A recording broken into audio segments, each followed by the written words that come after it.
I had a default mindset of always looking for what is wrong or what could be fixed or what needs to improve, all with a good intention of making things better, leaving it better than I found it, and so forth. But as I began to have these exalted experiences and multi-dimensions of realities opening up to me on a regular basis, and I started to build the circuitry to sustain that, I noticed that I stopped looking for the problem to fix. I saw that all things were here in their perfection, and they were all, serving something, whatever we would choose to allow them to serve. There was a softening of me. Welcome, welcome. Hello, everyone, and welcome to another episode of the Art of Awakening podcast. I'm your host, Dr. Sue Morter, and today we have an extraordinary conversation in store for you. I'm so looking forward to this. We are diving into the profound and transformational concept of spiritual intelligence, and I absolutely love the idea, and even more than that, I love the individual behind the scenes on this. So this provides a science-based roadmap to personal and collective awakening, and it is guiding us towards clarity and resilience and connection, something that is definitely up for humanity. And we're poised at the beautiful time to be served up by some brilliant research by my dear friend, Dawson Church. He is the best-selling author, award-winning writer, researcher who has spent decades studying how our thoughts and our emotions shape our reality. He's the founder of the Veteran Stress Solution, which has offered PTSD treatment for over 22,000 veterans. And after retiring from active business management, Dawson has continued to teach and inspire through his presentations, podcasts, books, and blog posts. And he is a profound presence in our world of personal and spiritual development. His latest book, Spiritual Intelligence, is coming out very soon on May 1st, which is why we got to grab him and bring him in front of you at this time. It is a thrill to do so. And this research that he is doing and the book that he is presenting is revealing how our brains are literally wired for transcendence and how we can activate our profound potential within us through these works. So please help me welcome Dawson Church. Ah, Oh, thank you so much for those kind words. It's okay. wonderful to be here. Absolutely a delight to have you, Dawson. And what I didn't get to say yet is that above and beyond all these amazing things that you do in the world and all the awards that you've gotten and how much respect everyone has for you, I absolutely love you as a human being. You are one of my favorite people on the planet. You understand what living in a blissful state is and why it is so important. And you understand what it takes to get there. And you are a compassionate individual that is filled with life and vital force and so much love. So that is why I'm thrilled to be bringing you forward here. So let's talk, my friend. Let's talk. Okay, take it away. Okay. So, it's one thing to have an interview, and it's another thing to just be able to share it with someone that you deeply care about and care about what they care about in the world. And what I love about the Art of Awakening podcast is that I only invite people on here that I really like. And and so I get to have really great conversations. And so I want you to just share with everyone just a little bit about why spiritual intelligence, what has surfaced in your life just as a human being that brought you into the curiosities that you now are an expert in and sharing with and healing hundreds of thousands, millions of people around the world every year. So, what Y is it for you? What's in it? Well, it's so interesting when you talk to many people in the consciousness community, in the research community, in the psychology community, in the transformational community, and you and I have a lot of the same friends in those communities. And what is so interesting is that many of them, many of us, many of those listening began our lives in fairly unpromising circumstances and had various kinds of difficulty early growing up. And I did too. And out of that, I really wanted to shift my own life, my own misery. And so I joined a spiritual community when I was 15 years old and studied the world's great spiritual traditions. I helped grow organic food and was part of a communal farm and doing all these things to really focus on the spiritual dimension of being. And yet I found that in my spiritual community and among those people, they weren't getting much happier. Spirituality really wasn't moving the needle in terms of their basic human condition. And so I then went to psychology, began to study psychology, signed up at university for psychology courses, and eventually, over the course of a career in book publishing, where I was publishing a lot of books in this field, I was assisting other authors with that. I began to focus on this field called energy psychology. And what I found is that when we bring energy, intention, all of the parts of reality that underlie material reality into our change process, we change much faster. And I watched people literally shifting dramatically. In fact, just this last week, I was doing a live workshop, and I picked someone from the audience to work with, a woman who 15 years ago had a terrible tragic event in her life. She was in a boating accident, and I won't go into all the details, but it resulted in her having a traumatic brain injury. And she's had this for 15 years. She can't walk properly because she sees two floors, the real floor and an illusory floor.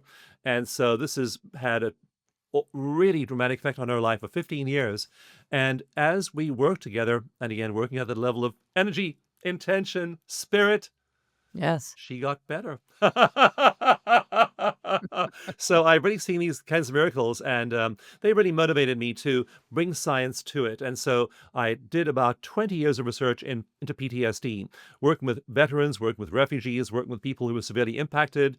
Just a few weeks ago, I was training school teachers in Ukraine via Zoom to work with the kids who were terribly traumatized in their classrooms. And so a lot of my earlier work was on PTSD and how to relieve the burden of suffering. But then I began to look at the other end of the spectrum, people who thrive, because research shows that 2/3 of people who go through a traumatic event actually have post-traumatic growth, not trauma, not long-term stress. They actually grow as a result. Mm. So these Ah. tragedies often motivate us to get better. And then this whole field of transcendence. And so my newer research is moving away from PTSD, is looking at these elevated states that monks and nuns and spiritual masters get into, and the neuroscience behind them, and how we can get there too. So Mm. So that's the let's current back focus. up for just a moment here and talk about what do you think is behind that? I have some ideas about what might be behind the post-traumatic growth that happens with people. Mechanistically, like what would you say, or neurodynamically, or psychospiritually, what happens in those moments that would then lead to a growth spurt afterward? Either your world grows or your world shrinks. Either you're in retreat from the world with fear, or you're moving into the world with a sense of a positive outlook and future. And it's interesting that people have one or the other. So a third of people do spiral down into PTSD after a traumatic event. And we see this with veterans. They go into combat and they're exposed to terrible sights, sounds, smells, and then a third of them come back and they develop PTSD. And those are usually the people who had severe childhood trauma and weren't able to extricate themselves from that. And now that these adult experiences are re-triggering those experiences, early childhood experiences in their lives. People who are resilient may not have had perfect childhoods, but usually they aren't as highly traumatized as those who were. They have resources. They may have inner strength. They may see the collapse, for example, say the trauma is a marriage that collapses. That can lead somebody to question who they are and what their role in life is and why they're here on the planet Earth. And they may find new and more constructive answers than before. So I really want to challenge all of those who are sharing this conversation with me and Sue. Reevaluate those early life events, reevaluate your traumas, and you are able to use those for growth. And so you want to be one of those people who finds meaning even in those difficult circumstances. It's that meaning making, that ability to make positive meaning out of even tragedy that propels us to those elevated states, and then paradoxically can propel us beyond just being okay into these places where we let go of our small, limited self and then tune into something far greater than ourselves. So that's really the call, the summoning you're getting from your trauma to be one of those people who moves into post-traumatic growth. Mhm. So this is the art of awakening, and so we're always kind of gearing the conversation toward how do we move into growth no matter what? How do we discover a deeper version of ourselves that is more stable, that is more capable, that is more enlivened on the many levels of our consciousness that we are? And and so we do that a lot through embodiment. It's by coming home to the self and by anchoring in the deep core of our presence rather than scattering and dispersing and so on. So previous traumas have a scattering and dispersing effect on us. And so then when somebody encounters a trauma years later, it can have a further dispersing effect. And if someone can just bring it home to themselves, just have an ounce of a flicker, even of a moment of a sense of self in the midst of all of what is dispersing them, it can absolutely reverse this energy flow and how it's working in the body. So And the body is when crucial. If you can stay in the body while you remember, then you tend not to get traumatized. If you dissociate and leave your body, that is when you don't have that ability to process and digest the emotional meaning of those events. So Sue, what you're saying that word embodiment is the critical difference that we found in research is those who can stay in their body and then breathe and find that sense of physical integrity while they're remembering a trauma or going through a trauma. That's what makes the difference. If you dissociate and pop out there into some other place, it's very difficult to come back. Mhm. Well, fantastic to hear. This is the beauty of when we find the truth, it just keeps showing up, right? It just comes in every doorway, and we're surrounded by it. And so, when you speak about this spiritual intelligence, can you just tell us a little bit about, how you define this and what it is that we're looking at as we dive into conversation about it? This is the fifth in a series of books I've written, beginning about 20 years ago with Norm Shealy, who was my mentor. He was the founder of the American Holistic Medical Association. With him, I wrote a book called Soul Medicine, which talked about energy and um, and spirituality and healing. And that really was my introduction to that. I then wrote this book on epigenetics called The Genie in Your Genes. And that really set the stage by showing that emotional experiences, spiritual experiences, are epigenetic. They literally turn on genes inside our cells. And I've also done several experiments, several scientific studies published in top tier journals that show that your thoughts, your emotions, your energy system literally is shifting gene expression in your cells.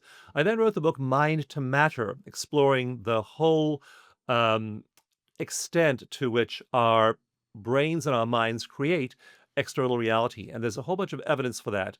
Then I wrote the book Bliss Brain, all about these elevated states that these people who are spiritual adepts, spiritual masters get into. And those states are really extraordinary. For example, they show that these adepts have 25 times the amount of happy brain activity that a normal person has. They aren't just okay. They're in this level of bliss that is completely unknown to the average person. And that led me to experimenting with those states myself and then looking at this whole phenomenon, which I call spiritual intelligence, the ability of our local, individual, personal mind and consciousness to connect with something greater than ourselves. And that's what we see throughout history in Rumi and St. Catherine and St. Teresa, Jesus, Buddha, all of these great figures, they were able to leave that small sense of self and become one with something greater than themselves. And this produces extraordinary joy, extraordinary growth personally. But what the book Spiritual Intelligence shows is that it produces rapid and extensive remodeling of large amounts of your brain. And in one clinical trial I did a study using MRIs, and we had people doing meditation, very specific kind of meditation, again, a very highly body-based meditation called eco meditation. They did this for 30 days, and we then put them back in the MRI scanner, looked at their brain activity a second time. And so in this randomized controlled trial, we found that in just 30 days of using an effective meditation, there was anatomical and functional connectivity remodeling of their nervous system. The part of the self that deals with focus on my worries, my problems, my suffering, that part got very quiet. And the part of the brain that handles all the positive emotions, awe, joy, gratitude, altruism, optimism, all of those positive things, that part of the brain was lit up like a Christmas tree after 30 days. So, what we're finding now, to our astonishment in neuroscience, is that you don't have to be a monk and spend 10,000 hours doing this. If you use effective science based methods, we're literally seeing anatomical change in the brains of people who are cultivating spiritual intelligence in 30 days. And it's a virtuous cycle. When you are focused on your spiritual life, when you're meditating, when you're in tune with something greater than yourself, it starts to change your brain in 30 days. In 3 months, your brain changes substantially. In 6 months, it changes a lot. And structures like the amygdala, the stress structure of the brain, begin to shrink. Structures like the nucleus accumbens, which is very involved in addiction and craving, begin to get smaller.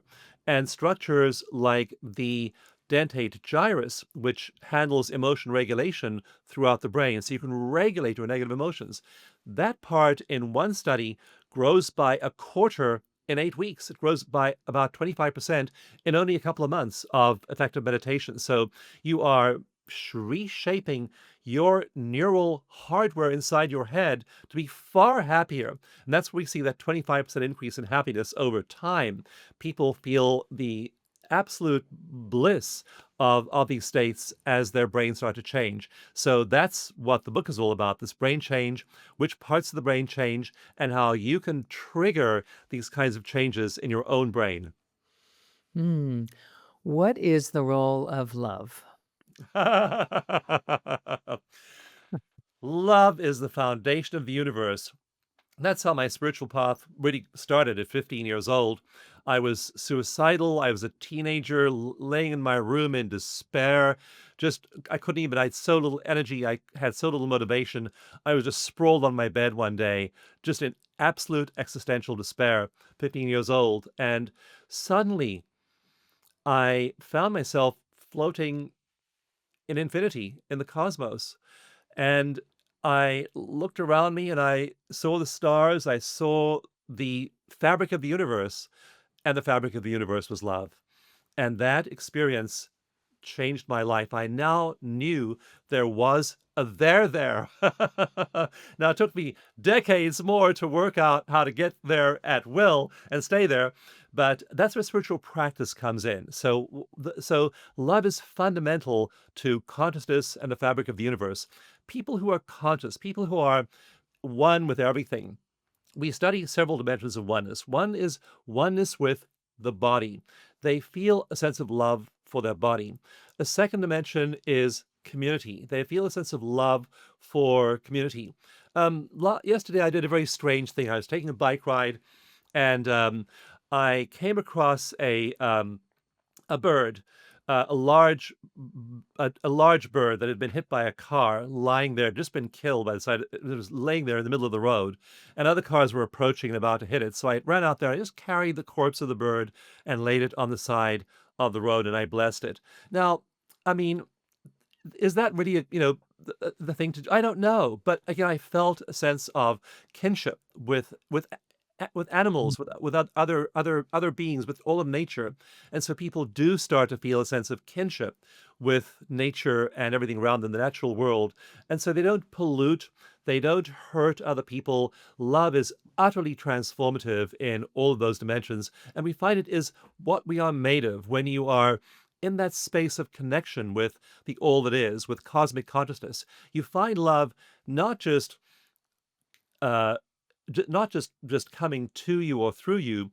You find your whole heart and mind and being and body flooded with love. And so that's why in the Christian tradition, the Quakers, these people quaking, they're shaking. In Judaism, they shift from side to side, and the Sufis dance, and there are these wild expressions of ecstasy.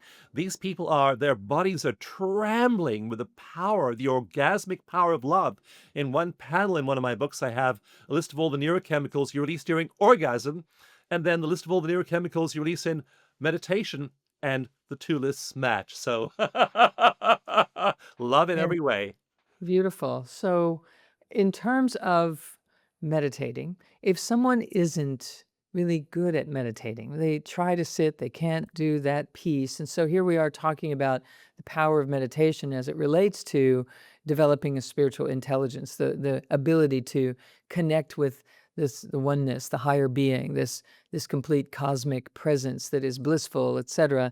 What does that individual do to begin to delve into, to find themselves near in the neighborhood of what we're speaking about as it relates to awakening? So you can't calm the mind with the mind. You can't control the mind by using the mind. And if you read, for example, the Yoga Sutras of Patanjali, the very second sutra is that the whole purpose of spiritual practice is to learn to restrain the activity of the mind. And it's really hard because our minds are not built to be still. Evolution designed our minds to be highly active and be scanning the horizon for threats all the time.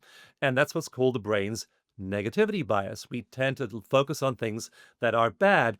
I watched my daughter when she was about 20 years old, who was visiting me one year and staying here at our house for a while, and she had a pimple.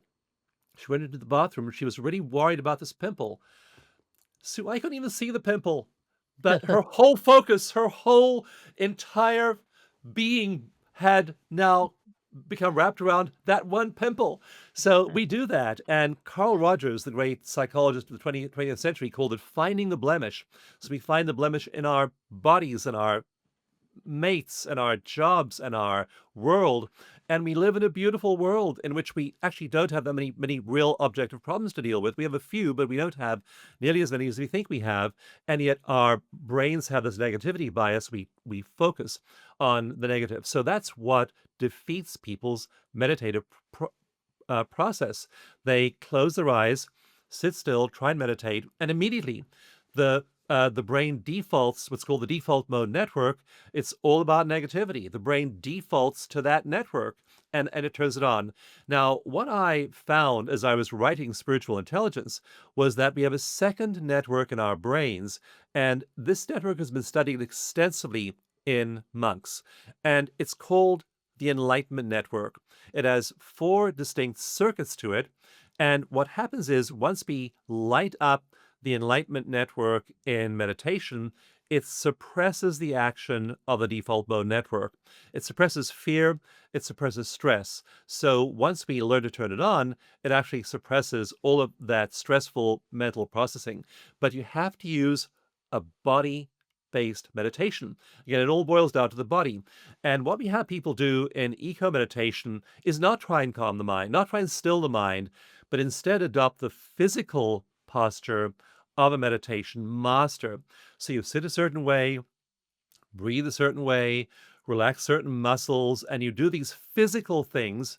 And what people find is that without even trying to still the mind, you're able to slip into this very deep state, often the very first time. And so we have a very high compliance rate. People not only do it the first time, they do it on day 2 and day 3. I ran into one woman at a conference, and she said, I took your 30-day meditation challenge to meditate for 30 days, never miss a day. I said, that's so wonderful to hear that. And what day are you on right now? She said, oh, I'm on day 296. That's somebody who's become absolutely addicted to meditation. Their brain has changed to the point where they can't imagine not meditating. And the pleasure and the joy and the peace that floods your brain as your anatomy starts to change is, again, the Bible calls it the peace that passes understanding. You feel so absolutely fantastic. You wouldn't think about not meditating, but it has to be a physiological reality. You can't make it one where you're dissociating, going off there. I mean, the old mystics and monks of the Middle Ages, they measured their success by how far out they could get. We want you to go far out and then come right back into your body and breathe and inhabit this world and go out and do stuff, go play with your kids and get involved with your community and be an active human being in the world, even though you may not be absorbed and totally of it. So it's got to be a meditative practice that engages the body, keeps you here, even though you're entering that state of cosmic bliss. And so if their mind is just racing and they sit and they try and they read the books or take a course on how to sit and how to breathe, etc., and it's just not happening, what would you do if you had a client or a friend or someone who just couldn't find this place that dropped them into anything different than just sitting and waiting for their meditation time to be complete? Checking your watch. How much longer is there? Yes. Have I done it Well, yet? I would have them start small and simple, and that could just be a few minutes every day of conscious breathing. Just notice your breath flowing in and out. And then another simple allied practice is imagine it flowing in and out through your heart, and slow your breathing down and breathe slowly in and out through your heart. That's pretty much simple enough for anyone to do. That alone is going to put you into heart coherence. When you're in heart coherence, that's going to put your brain into coherence. When your brain is in coherence, you're going to start to feel the flow of oxytocin in your body. And oxytocin is the love drug, the love hormone. And so you feel oxytocin in your body. Oxytocin is going to trigger serotonin, and oxytocin is also going to trigger the release of anandamide and beta endorphin in your neurotransmitter system. Now you have several highly pleasurable neurochemicals, and you're going to want to do it again because it feels so good. Serotonin has the same chemical structure as psilocybin, magic mushrooms. They dock with the same receptor sites in the brain. So that oxytocin makes you feel good, that serotonin makes you feel good, and anandamide has the same chemical structure as THC, the main psychoactive ingredient in marijuana. So here you're getting a really nice dose of magic mushrooms and other drugs just sitting there breathing from your heart. And so we try and move people's cravings away from the outside world into those highly pleasurable inner states. And so again, just something as simple as breathing and slowing your breathing down is going to do it. There's much more you can do past that point, but that alone will give you a start and start to shift the neurochemistry of your brain toward those positive states. So here they're sitting, and now they're going to learn to breathe in their heart and just inhale and exhale, sort of in a spherical manner, perhaps. And and then as they're starting to elicit some of the chemical reactions that are happening, what might they feel in the body instead of just tossing it into this category of, oh, it's going to feel blissful, it's going to feel great. Where in their body might they then start to feel something? What types of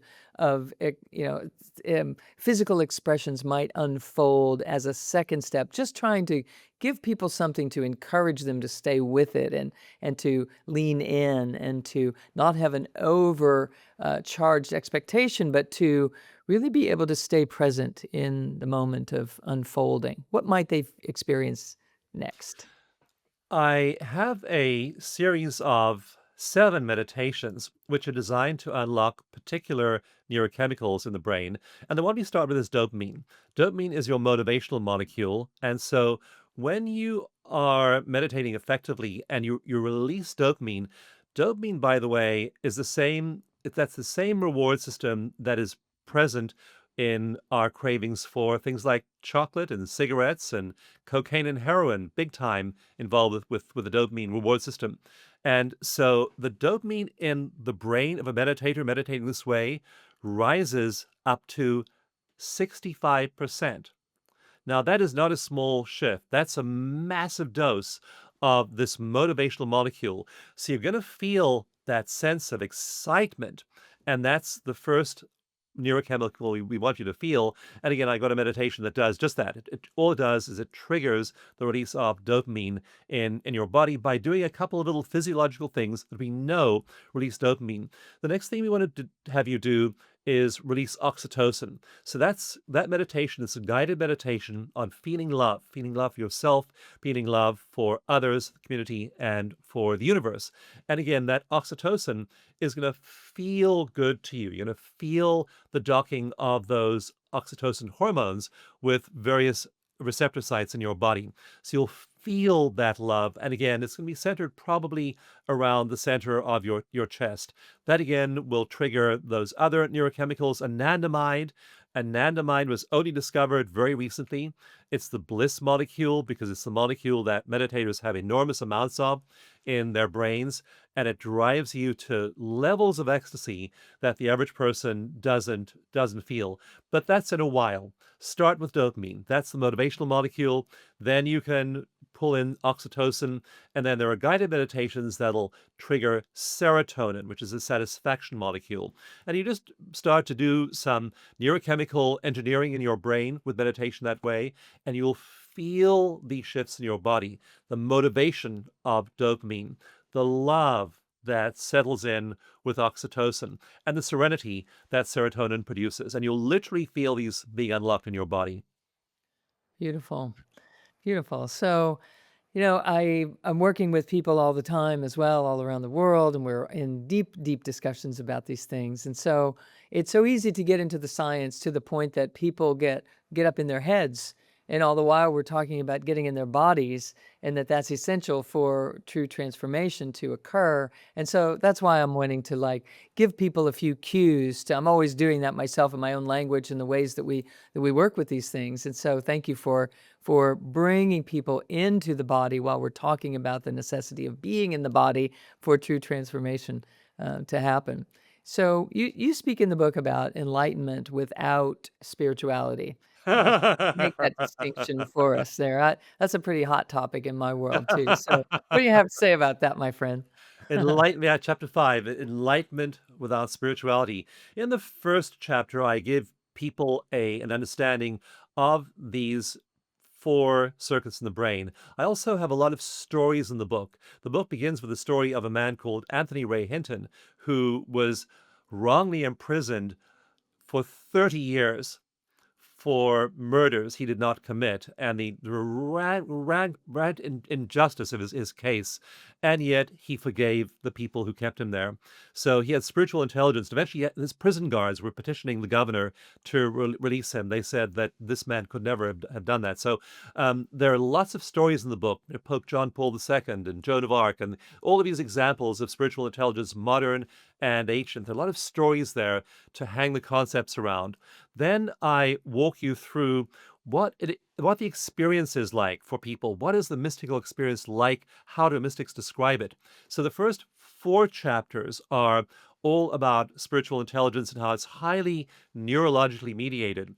But then in chapter 5, enlightenment without spirituality, I review the research on high performers, peak athletes, peak scientists, peak business people, and those who are high performers, who are performing at peak, have the exact same brainwave configuration as the mystics. It's an absolutely remarkable phenomenon, and they are moving into the same pattern. We call it the awakened mind brain pattern. It's a very particular pattern on the EEG, and they're moving there when they're in flow. So I have a whole chapter on flow states and how athletes cultivate those, how business people cultivate them, how you can use them to really shift your meetings at work. I give some examples of companies I've worked with, for example, that began to build team flow into their meetings, spending a few minutes just entering team flow. It turns out they are dramatically more productive and more creative than people who just get together and start chatting. So entering flow is powerful, and flow is the way you move into these enlightened states of the awakened mind without necessarily needing to be spiritual. Research shows, too, that atheists, agnostics, various other kinds of people you don't think of as being spiritual at all have the same number of spiritual experiences that people who are devout have. So really, this is just hardware in our brains. That enlightenment circuit, it's just hardwired in your brain. The whole goal of the book is to encourage you to turn it on. Again, it works in opposition with the default mode network. So when that stress default mode network is dialed down, the enlightenment network turns on, and suddenly you're in these ecstatic states and they start remodeling your brain. And you can get there without spirituality at all if spirituality doesn't work for you. Mm. In my own personal experience, I have to say that I had exactly that experience of a default mindset of always looking for what is wrong or what could be fixed or what needs to improve, or all with a good intention of making things better, leaving it better than I found it, and so forth. But my mind would always go to, okay, what's wrong here? What's not right? What could be fixed? And and so I would get great joy in fixing and making better, etc. But as I began to have these exalted experiences and multi-dimensions of realities opening up to me on regular basis, and I started to build the circuitry to sustain that, I noticed that I stopped looking for the problem to fix. I didn't see it as a problem. I saw it as from a completely different perspective. I saw that all things were here in their perfection, and they were all, serving something, whatever we would choose to allow them to serve.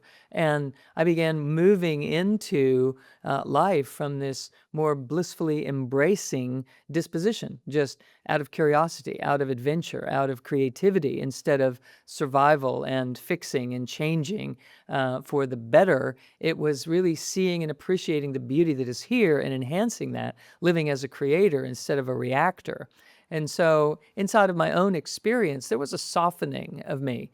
There was a deepening. The seat that I sat in my body deepened. Instead of living in my head, I found myself dropping into my heart, but I went much deeper than that. I found myself really softening in the solar plexus and coming all the way down into the depths of my being and below the navel, into this whole cauldron in the base of the spine and the pelvic floor, where there was a rootedness and a groundedness that was so loving and full and wise and present. I just felt like I had access to this. And so I share those sensations with our audience right now, just because sometimes if we have bodily sensations that we can associate with what we're describing here in the chemistry and in the neurodynamics, et cetera, what is happening intellectually, if we can associate some deep, loving sensations, or breathing in the body, or feeling the warmth of a deeper presence that is here no matter what,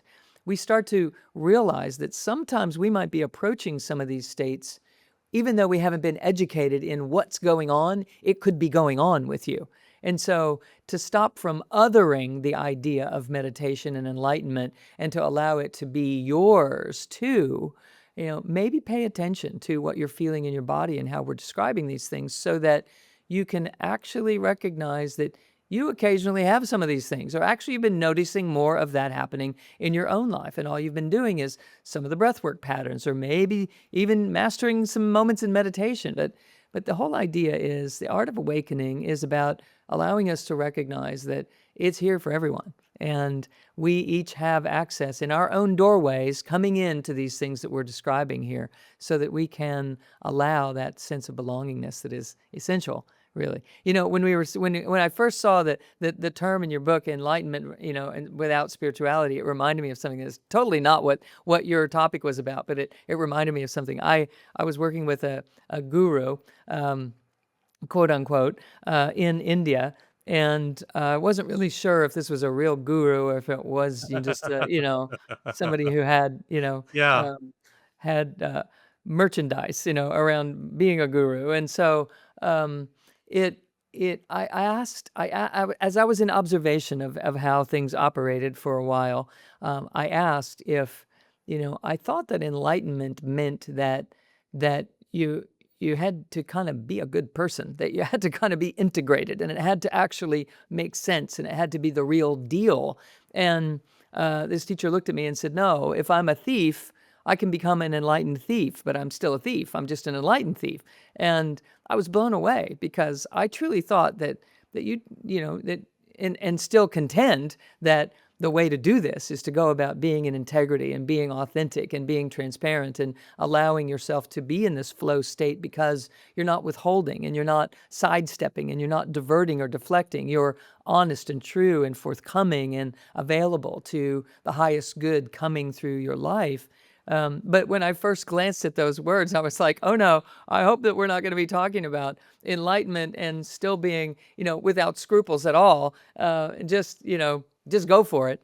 And it wasn't that at all when we delved into what was happening with you. But I thought it was pretty amazing to think of those as separate distinctions in a world that didn't appear to me to be the way to go. Yeah, and so in the last part of the book, I talk about the short path to enlightenment. And there are lots of short path teachings, lots of short path teachers. The great one was Ramana Maharshi, who was active a century ago in India, and he taught the path of non-duality. So there are these short path teachings, and there are these people who do move into these elevated states. But what Ramana Maharshi also taught very, very clearly was that even though you may move into these enlightened states, you still take care of your body, you still take care of your community, you still live as a good person, you still do all the long path exercises. And so if you're on the long path, you're doing all these purification exercises, all these ethical exercises, you're living as the best possible person you can be. When you do start to have awakening experiences, you can lose interest in some of that material stuff, and we encourage you to really stay in tune with that dimension of reality as well. The old mystical goal, like if you go back 1,000 years and more, go back to some of the Christian masters, go back to some of the Eastern masters of 1,000 years ago, they're trying to get out there, and they're regarded as holy and as saints to the degree to which they are out there. And what we find now is that there's much more of a need in our current world for people to both go out there, have those experiences, and come back into the body and take care of the here and now as well. And so we really coach people as they're moving through the process of the short path to awakening, to have those awakening experiences, and then really keep on paying attention to your diet and your exercise routine. Now, once you're in this ecstatic state of bliss, you do need someone to remind you of that, because we find people get so out there. I mean, suddenly they're way out there, 25 times the amount of joy and bliss that the average person has. You just get so far out there into the cosmos, it's actually easy to neglect the here and now. So we really see it as a both and. You want to both inhabit these Mm. elevated states and then come right back and, shop for groceries and hug your kids and pay your taxes and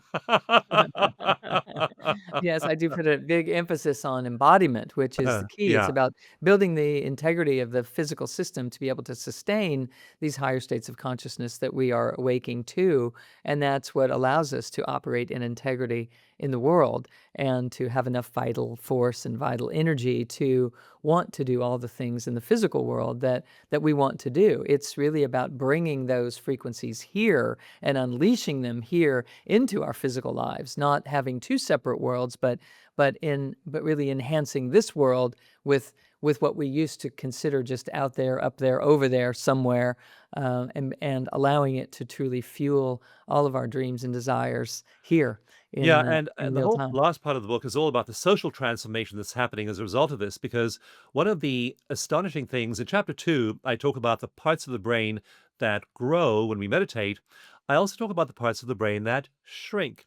There's natural shrinkage. Your brain shrinks naturally about 25% between the age of 40 and the age of 85. So we're seeing natural shrinkage in people's brains during that time. But I also talk about accelerated shrinkage. And in diseases like Alzheimer's, there's dramatic brain shrinkage. The Alzheimer's brain in that same time period can shrink 70%. So I have a lot of information there in chapter 2 about brain growth, how we grow these parts of the brain with meditation, how they shrink, though, in Alzheimer's patients. And then in the more recent research that's being published now with teaching Alzheimer's patients to meditate, it's absolutely stunning what happens to their brains. Their cognitive decline starts to reverse, and key parts of the brain, like the dorsolateral prefrontal cortex, the executive center of the brain, starts to grow again. in Alzheimer's patients, these are people with Alzheimer's, and now they've reversed brain degeneration in their brains. Their hippocampus starts to grow, memory and learning center starts to grow. So people start to have a really much better relationship with their bodies, and they are even able to reverse these conditions like Alzheimer's. And I've been delighted to see, for example, the Alzheimer's Foundation is now promoting meditation as a result because of the strength of these studies showing that it affects you. So yeah, you want to get really into what you're doing by way of taking care of your body, taking care of your brain health, and then the difference that makes in your lifespan is enormous. The VA just published a study contrasting 11,000 people over many, many years and a huge piece of research contrasting people who are taking care of their bodies, have healthy habits, healthy mindsets, and those that have the opposite. And the longevity differential between the two groups is 24 years. You live 24 years longer on average if you are taking care of your health and your mindset than if you're doing the opposite. So it really pays off in powerful ways in brain growth, taking care of your body, and then social action. So many people are now having these experiences, and then we find there are about 20 times the number of people entering these meditative states now that there were in 1980. So there's been this big social explosion of these practices, and in the last part of the book I show how they're changing law, they're changing medicine, they're changing education, they're changing many different fields of human endeavor. And so we're seeing ourselves in the middle of a huge positive social transformation, and there's all kinds of data to support this, despite what you read on the news or hear on the news. So that's where we go at the end of the book, from the personal, your own brain growth, to the social. What happens when a large percentage of the human population is having these elevated experiences, moving into these elevated states, becoming beings of love, letting the all the grace of the cosmos, the consciousness, the awareness of the infinite flow through them into their outer lives, and what they do and how they change the world. That's what is so exciting. So we are seeing this in social terms as well. And the other big amazing thing that, again, was just published in terms of research was I predicted 5 years ago at the end of my book, Bliss Brain. I made the prediction at the end of that book. I said, we know there are 20 times the number of people meditating now that there were in 1980. We know that meditation changes the brain.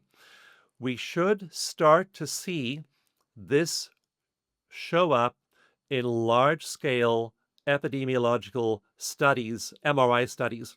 And I predicted 5 years ago that we would have this brain change start to show up in large scale studies. And the first one was just published comparing a cohort of people born in 1930 with a group of people born in 1970. And it found that the later cohort had a 15% greater surface area in their brains and a 7% greater mass, volume in their brains, concentrated in precisely the areas we would expect to find growing in meditators. So now these large scale studies are showing that we human beings are literally evolving our brains collectively in real time. And that has profound implications for where our society and our world are going. So we're waking and we're having a rough time in the birth canal, apparently. We are. But it's part of it, right? It is part of it. This is how we build our wings. It's in this struggle and the strife and the confusion and the chaos that people are experiencing right now that we really come to know who we are.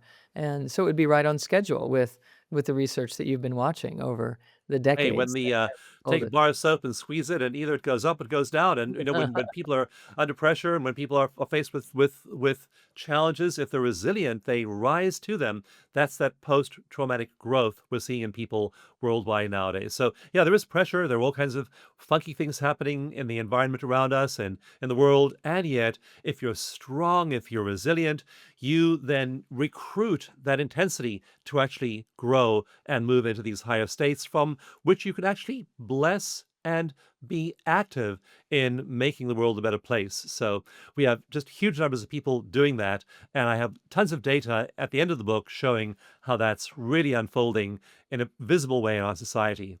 Mm, beautiful. Is there a short practice at all that you could recommend for everyone? I have eco meditation, which I developed in 2009 as a very simple evidence-based process, is free on the web, has been from the outset, and you can just log on to, I mean, there are thousands of tracks all over the place, recorded by me, recorded by others. So that's the basic practice, is to use eco meditation. It's about 15 minutes. The first 5 minutes is a series of physiological calming exercises. So just go do that. That's the first thing to do. You'll get a free track as well. When you get the book at spiritualintelligencebook.com, you get access to a whole bunch of free meditations and videos as well. So there are lots of ways of doing this, and just practice. Spend that 15 minutes at the start of every day, play the guided track, and you'll find that you feel those shifts in your body, and then you'll see your whole life start to shift as you become that calmer and more loving human being. So meditation is really the way. It has to be a physiologically based one to be effective. If that's too much for you, just do the breathing. That alone will have an effect.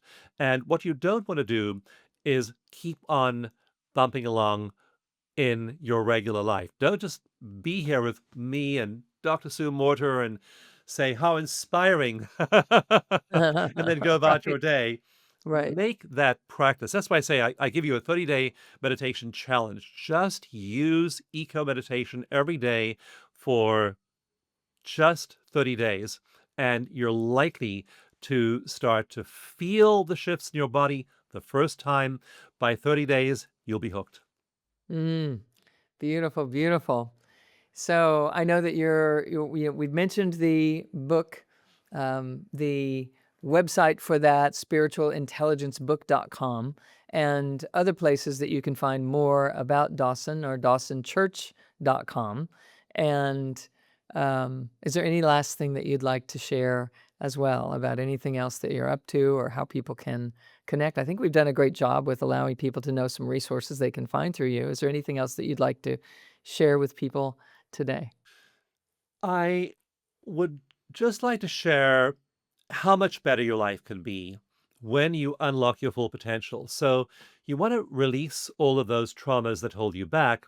And then, when you meditate and you use effective spiritual intelligence practices, you then find yourself connected with that consciousness greater than yourself. And then, from that universal consciousness, you are downloading information, love, grace every day. It's just flowing through you. You wake up every morning so full of energy. You just want to leap out of bed and offer it to the world in whatever way you can. So I want that for you. And you have the Enlightenment Network in your brain already. You don't need to go find it or learn about it. It's right there inside your skull. You don't have to turn it on. And so I so passionately would love you to do that, to make a habit, a practice of cultivating spiritual intelligence and then turning that circuit on, letting that grace of the universe, that wisdom, that love flow through you every day. It's utterly transformative of the world around you. And so the only tragedy is people who have that enlightenment network and get born, have a life, and die without turning it on. It's there. It's available to take you to ecstasy. Just use this beautiful machinery in your brain that you already have. Ah, beautiful. Dawson, you know what? I want to tell all you listeners that I hang out with this guy, and it's true. He is in this blissful state. We get to get elevated and elevated and elevated just riding in a car on the way to the airport. We have just an amazing experience. So all of life can truly feel like there's an opening just around every corner. And Dawson, thank you for bringing this to our humanity and allowing them to see their true potential and to understand it at the same time, that these beautiful things are happening with them. You're an We are all amazing one. presence on this Wonderful to planet. connect with everyone Yes, today. Thank indeed, you. indeed. Thank you for being here. And so for our listeners, if you do want to dive deeper, and be sure to check out Dawson's latest book, Spiritual Intelligence, where he says and lays out the science and the practical methods that help you unlock your brain's full potential. And all the while, you can sense, I'm sure, that the amount of love that pours through this man is embedded inside of every work that he does. So I want to thank you all for tuning in, and thank you for being here and for exploring and being a part of this collective awakening. So until next time, blessings to you all. Bye-bye for now.